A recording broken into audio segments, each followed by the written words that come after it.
चलो, अब जो मेरा सर्किट है ना, इस सर्किट के अंदर चेंज कैसे आएगा? आरएलसी सर्किट में इसी सर्किट को अगर मैं बना दूं फटाफट से, तो चेंजेस ये आएंगे। सबसे पहले रेजिस्टर लगा दिया, ठीक है, फिर एक इंडक्टर कॉइल लगा दी और फिर एक कैपेसिटर लगा दिया, ठीक। इसको हमने जोड़ा किससे? एक एसी करंट से, ठीक। अच्छा, हमें पता है, अगर आप इसको ध्यान से देखो, इस कनेक्शन को आपको देख के क्या याद आ रहा है?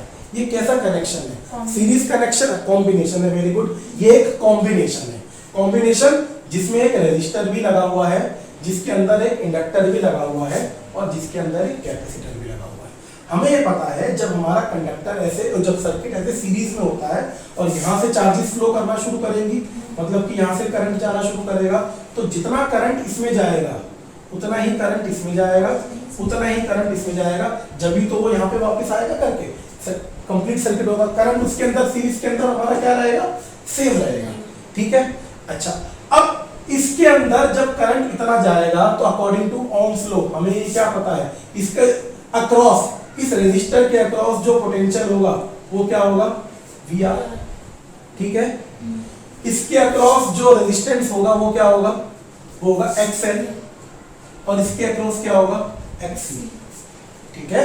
ये चीज हमें पता है। इसके अक्रॉस होगा वी आर, इसके अक्रॉस होगा एक्सएल और इसके अक्रॉस होगा एक्सी। हमारी पुरानी स्टडीज से हमें क्या पता है? वी आर किसके बराबर होता है? V R is equal to I R के बराबर होता है। एक्सएल किसके ऊपर डिपेंड करता है? XL is equal to omega L, पिछली क्लास में करवाया था, और आज की क्लास में क्या कर दिया?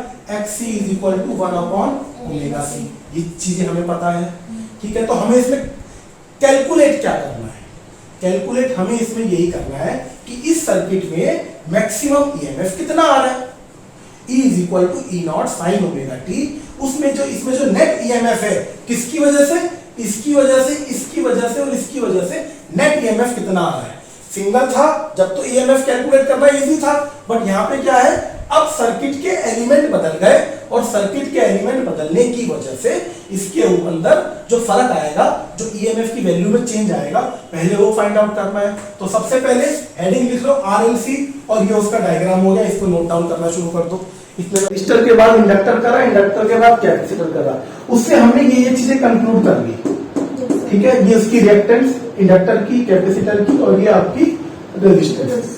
अच्छा, अगर मैं करंट और पोटेंशियल का ग्राफ बनाऊं, वेक्टर ग्राफ बनाऊं, तो उससे मुझे क्या पता चलेगा? देखो, क्योंकि उसकी जो कैलकुलेशन है ना वहीं से होगी कि देखो, लेट सपोज ये मेरे पास करंट है, करंट की वैल्यू लेट सपोज ये आई नॉट मैक्सिमम करंट है। इस पॉइंट से मैं शुरू कर रहा हूं। अगर मेरे पास करंट ज्यादा है, मतलब ये करंट की वैल्यू है, तो उस केस में जो इसका पोटेंशियल है अक्रॉस द रजिस्टर, वो किस डायरेक्शन में होगा? वो इसी की डायरेक्शन में होगा। V इज इक्वल टू जो R है वो भी इसकी डायरेक्शन यही होगी, ठीक है, क्योंकि उनकी फेस कैसी थी? सेम फेस थी। रजिस्टर के केस में क्या था कि जहां आपका E नॉट जा रहा है, I नॉट भी उसी डायरेक्शन में जा रहा है। ये फेस में हमने पढ़ा था ना। तो अगर मैंने I नॉट यहां बनाया है तो उस केस में VR कहां बनेगा? यही बनेगा बेटा, ठीक है। अच्छा, ये I नॉट की वैल्यू, करंट तो तीनों में कैसा है? सेम है, ठीक है। अब इसमें देखो, करंट किस किस के थ्रू जा रहा है? रजिस्टर के थ्रू जा रहा है, उसके बाद किसके थ्रू जा रहा है? इंडक्टर के थ्रू जा रहा है। इंडक्टर में क्या होता है? करंट के बीच में रिलेशन और एक्साइड के बीच में रिलेशन क्या होता है? इंडक्टर जब मैं लगा देता हूं, जब एक प्योर इंडक्टर लगता है, करंट और ईएमएफ, मतलब कि इसका जो ये, इसकी वजह से जो एक्सएल किसके बराबर है? ये आपके आई इंटू एल के बराबर है ना, मतलब कि जो इसमें करंट फ्लो कर रहा है, एक्सएल ये तो ओमेगा एल है, इसमें जो करंट फ्लो कर रहा है इंडक्टर के थ्रू, कुल मिला के वही तो ईएमएफ है ना। ईएमएफ कितना है? इस केस में जो ईएमएफ होगा वो आई इंटू इंडक्टर, इसके थ्रू तो जाएगा ना, ठीक है ना। तो हम इसके अक्रॉस ईएमएफ कितना है वो कैसे पता चलेगा? इसके अक्रॉस जितना भी ईएमएफ है उसमें फेज डिफरेंस कितना है? नहीं आपको याद आ रहा, आप कनेक्ट नहीं कर पा रहे। पिछली क्लास में जो हमने फेज डिफरेंस बनाया था किस किस का? इंडक्टर का। वो कैसे बना था? अगर आपका करंट ऐसे जा रहा है, लेट्स सपोज ये करंट है, तो इंडक्टर का फेस उससे ज्यादा था कम था? इंडक्टर में ईएमएफ का फेस उससे ज्यादा था कम था? ज्यादा था। तो बेटा उसको ऐसे बनाया था, ठीक है। इस केस में देखो, अगर करंट आपका ऐसे जा रहा है तो इसका फेस, इसके ईएमएफ का फेस कैसा है, ज्यादा है कम है? कितना कम है? 90 डिग्री कम है, ठीक है। यहाँ पे इसको करंट लिया, इसको करंट लिया, ये क्या है आपका VL और ये क्या है आपका VC। अच्छा, इसमें दो चीजों को देख लो कि यहाँ पे जो V होता है, यहाँ पे जो V होता है वो हमेशा करंट से बड़ा होता है। इस केस में जो V होता है वो करंट से, हमने देखा था कि VL भी करंट से बड़ा है, बट इस केस में हमने देखा कि जो करंट होता है वो VL से बड़ा है, तो यहाँ पे हम कह सकते हैं I is greater than VC, ठीक है। अब इसको ध्यान से देखना, अगर इतना मैंने वेक्टर I नॉट का बनाया है तो V नॉट का वेक्टर कितना बनेगा? इससे बड़ा ही बनेगा। ये VR के लिए वेक्टर उससे बड़ा बना। अच्छा, ये VR के लिए इधर गया, ये क्या बन गया? ये क्या बना है? ये बना है आपका VL, देख पा रहे हो? ठीक है। उसके बाद ये क्या बना है आपका VC। अच्छा, यहाँ पे क्या है, मैंने VL से छोटा VC इसलिए बनाया है क्योंकि मुझे पता है कि VC की वैल्यू करंट से कम होती है, ठीक है। तो इसीलिए मैंने उस हिसाब से VC को छोटा बनाया है, ठीक है। अब देखो, ये एक सेंटर पॉइंट है, इस सेंटर पॉइंट पे ये क्या है, एक तरीके का ईएमएफ है और ये भी एक ईएमएफ है। अगर आपको वेक्टर रिप्रेजेंटेशन करनी आती है, एक बॉडी इस डायरेक्शन में जा रही है 10 और एक बॉडी इस डायरेक्शन में जा रही है 4, तो मैं इसको कैसे बनूंगा? इस वाले वेक्टर को उठा के ऐसा यहां रख दूंगा और उसकी वैल्यू क्या होगी 4। तो कुल मिला के मेरे पास बचा कितना? इतना हिस्सा बचा ना, कितना हिस्सा बचा? 6 बचा। वही काम मैं यहां कर रहा हूं, इस वेक्टर को उठा के अब मैं इसको अगले स्टेप में क्या बना रहा हूं, ये देखो, यहां पे है मेरे पास I नॉट और ये है मेरा VR। मैंने क्या करा, अपने इस वाले वेक्टर को उठा के यहां रख दिया, जिसमें से इतना हिस्सा तो गायब हो गया, तो जो बचा, जो हिस्सा बचा वो मेरे पास इतना हिस्सा बचा, और वो बचा क्या? बड़े में से छोटा minus, which is VL minus VC, ठीक है। ये है VL माइनस VC, ये है मेरे पास VR। दोनों जो वेक्टर है मेरे पास परपेंडिकुलर है और मैं पैरेललोग्राम लॉ का इस्तेमाल करके, ये देखो यहां से मैं पैरेललोग्राम लॉ का इस्तेमाल करके एक नेट ईएमएफ कैलकुलेट कर सकता हूं, और ये मुझे कैलकुलेट करनी है कि ये ईएमएफ कितनी है, ये ईएमएफ कितनी है, और इसका जो डायरेक्शन है, ये जो डायरेक्शन है ये इसका फेस हो जाएगा। ये मुझे इस नेट ईएमएफ की क्या बता देगी? फेस बता देगी। तो इस ईएमएफ को निकालने का क्या तरीका है? इस ईएमएफ को निकालने का तरीका है, देखो, एक तो मेरे पास VL माइनस VC है और एक मेरे पास VR है। तो जो रिजल्टेंट ईएमएफ होता है, रिजल्ट इस केस में रिजल्टेंट है, बट रिजल्टेंट किसका है? ईएमएफ का। तो resultant EMF is equal to whole root of VR का square plus VL minus VC का होल स्क्वायर, ठीक है। इसको ठीक है, रिजल्टेंट ईएमएफ आया है मेरे पास। अच्छा, अगर मैं इसमें से एक अलग रिलेशन निकालना चाहूं कि देखो इसके पास भी I है, इसके पास भी I है, जैसे कि जो मेरे पास V इज इक्वल टू क्या हो जाएगा? VR is equal to IR, जो मैंने लिखा हुआ है, ऐसे ही VL is equal to IXL हो जाएगा और VC हो जाएगा इज इक्वल टू IXC। तो अगर मैं इन तीनों में से ये करंट को हटा दूं तो मेरे पास जो रिलेशन बचेगा किस हिसाब से बचेगा? ये हो जाएगा XL माइनस XC और ये हो जाएगा मेरे पास ये VR ही बचेगा, ठीक है। और ये मेरे पास रिलेशन ऐसे हो जाएगा, और ये जो मेरे पास जो नेट ईएमएफ ना होके उस समय मुझे क्या मिलेगा? Net resistance. क्या मिलेगा? नेट रेजिस्टेंस, क्योंकि ये क्या है? ये XL और XC ये रिएक्टेंस है, ये क्या है? उसको रोक रहे हैं। किसको रोक रहे हैं? आपके करंट के फ्लो को अपोज कर रहे हैं, यही तो रिएक्टेंस होता है। तो हमें इससे मिलेगा क्या? हमें नेट रेजिस्टेंस काइंड ऑफ चीज मिलेगी, और एक एलसीआर सर्किट में उस रेजिस्टेंस को, उस अपोजिशन ऑफ करंट को हम कहते हैं इंपीडेंस। क्या कहते हैं? इंपीडेंस। इंपीडेंस शब्द वहां इस्तेमाल किया जाता है जहां पे हम किसी चीज को रोक रहे हैं, इंपीड कर रहे हैं। तो तो यहीं से हमें क्या मिलेगा, इसको हम रिप्रेजेंट करते हैं Z से। ये जो वैल्यू आएगी ये आएगी Z की, और इसको हम कहते हैं इंपीडेंस। और एक किसी LCR सर्किट में अगर निकलेगा तो क्या निकलेगा, इंपीडेंस। अभी तक हम रिएक्टेंस निकाल रहे थे, जिसमें तीनों जुड़े होंगे तो उसको हम इंपीडेंस कह देंगे। तो Z की वैल्यू बेटा आपकी क्या आ जाएगी, वो आ जाएगी आपकी, सॉरी VR नहीं, यहां पे आएगा केवल R का स्क्वायर प्लस XL की वैल्यू क्या है, XL माइनस XC का होल स्क्वायर। ये फॉर्मूला है आपका इंपीडेंस का, ये इंपीडेंस का नेट फॉर्मूला है जो आपको पता होना चाहिए। ठीक है, अब इसमें बेटा कुछ स्पेशल केस आ जाते हैं, अभी नोट डाउन मत करो, इसमें देखो सबसे पहला स्पेशल केस लिखो। अच्छा, अभी आप कह रहे थे ना इसमें E और E नॉट वाली इक्वेशन क्या है, अगर आप चाहो तो E is equal to E naught sine omega t से रिप्रेजेंट कर दो। ठीक है, और करंट कैसे रिप्रेजेंट करोगे, करंट रिप्रेजेंट करोगे I is equal to I naught sine omega T plus minus five. Plus minus five का मतलब क्या है, फाइव तो आपका फेज डिफरेंस है, बट वो बढ़ भी सकता है और कम भी हो सकता है। इसके ऊपर भी कुछ स्पेशल कंडीशन है कि आपका जो फेज डिफरेंस है वो कब बढ़ेगा और कब कम होगा। ठीक है, उसको सबसे एंड में करवाता हूं, बट इसको इतना समझ लिया। अब ये कह रहा है कि आपके पास ये Z की वैल्यू क्या है, E naught by I naught, ये इज इक्वल टू Z के बराबर है। मैं ये चाहता हूं मेरे सर्किट में करंट कैसा है, ज्यादा है कम है, ज्यादा है, तो इसको मैं ऐसे रिप्रेजेंट कर सकता हूं कि I naught is equal to E naught by Z। अगर मैं विश करता हूं कि करंट मेरा मैक्सिमम हो, तो उस केस में जो ये Z की वैल्यू है ये बेटा मिनिमम होनी चाहिए। If I wish to desire कि मेरा करंट सर्किट में मैक्सिमम हो, तो in that case impedance should be minimum. और जो ये इंपीडेंस है ये मिनिमम कब होगी, ये इंपीडेंस मिनिमम जब होगी जब आपकी XL is equal to XC हो जाएगा। ये कंडीशन है, क्या कंडीशन है, it is the condition for Z minimum. Z minimum कब होगा, जब XL is equal to XC हो जाएगा।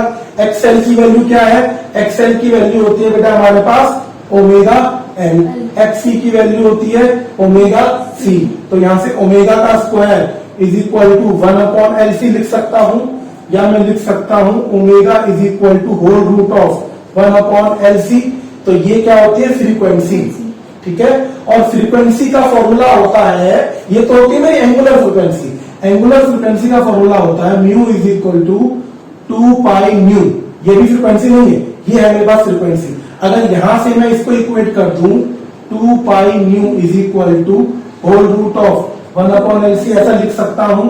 तो nu is my frequency is equal to 1 upon 2 pi under root 1 upon LC। ठीक है, and this frequency is known as natural frequency. ठीक है, इस फ्रीक्वेंसी को हम नेचुरल फ्रीक्वेंसी कहते हैं। और ये जो कंडीशन है जिसके अंदर हमारी Z मिनिमम हो जाती है, इस कंडीशन को हम कहते हैं रेजोनेंस। बहुत इंपॉर्टेंट टॉपिक है, एग्जाम में पूछा जा सकता है। तो रेजोनेंस क्या है, रेजोनेंस वो कंडीशन है जिसके अंदर आपकी जो ये फ्रीक्वेंसी है 1/2 पाई अंडर रूट 1/LC के बराबर हो जाती है, और वो फ्रीक्वेंसी ही इस अपने सर्किट की नेचुरल फ्रीक्वेंसी होती है। और उससे हुआ क्या, इससे ये हुआ कि हमारे इस केस में Z की वैल्यू क्या हो गई, मिनिमम हो गई। और अगर Z की वैल्यू मिनिमम हो गई कब हुई, जब ये इसके बराबर हो गया। अब देखो Z क्या हो गया, जब ये इसके बराबर हो गया तो इन दोनों ने आपस में एक दूसरे को काट दिया होगा। तो Z किसके बराबर हो गया, under root of whole square of R। तो वो किसके बराबर हो गया, रेजिस्टेंस के ही बराबर हो गया। तो आपका जो इंपीडेंस है वो मिनिमम जब होगा जब वो पूरा सर्किट में से ये और ये गायब हो जाएंगे, और केवल क्या होगा, वो आपका एक तरीके का एक रेजिस्टर ही बचेगा। तो उस केस में अपोजिशन टू करंट आपका मिनिमम होगा और करंट सबसे ज्यादा फ्लो कर रहा होगा। अपोजिशन टू करंट मिनिमम कब होगा, जब Z मिनिमम होगा। Z मिनिमम कब होगा, जब इसके बराबर होगा। और उस केस में Z जब मिनिमम होगा तो एक्चुअली वो और कुछ नहीं, वो R के बराबर होगा जो सर्किट में रेजिस्टेंस है। ठीक है, और ये जो पूरा कंडीशन है इसको हम क्या कहते हैं, रेजोनेंस। अच्छा, अब इसमें दो इंपॉर्टेंट केस और आते हैं। क्या इंपॉर्टेंट केस आते हैं कि पहली बात तो ये कि इसमें जो मैंने ये बात लिखी है ना कि इसका फेज प्लस माइनस का होगा, ठीक है। अब अगर इस केस में जेड मिनिमम होगा तो इसका फेज सेम वही होगा, जो करंट का फेज है वही ईएमएफ का फेज हो जाएगा।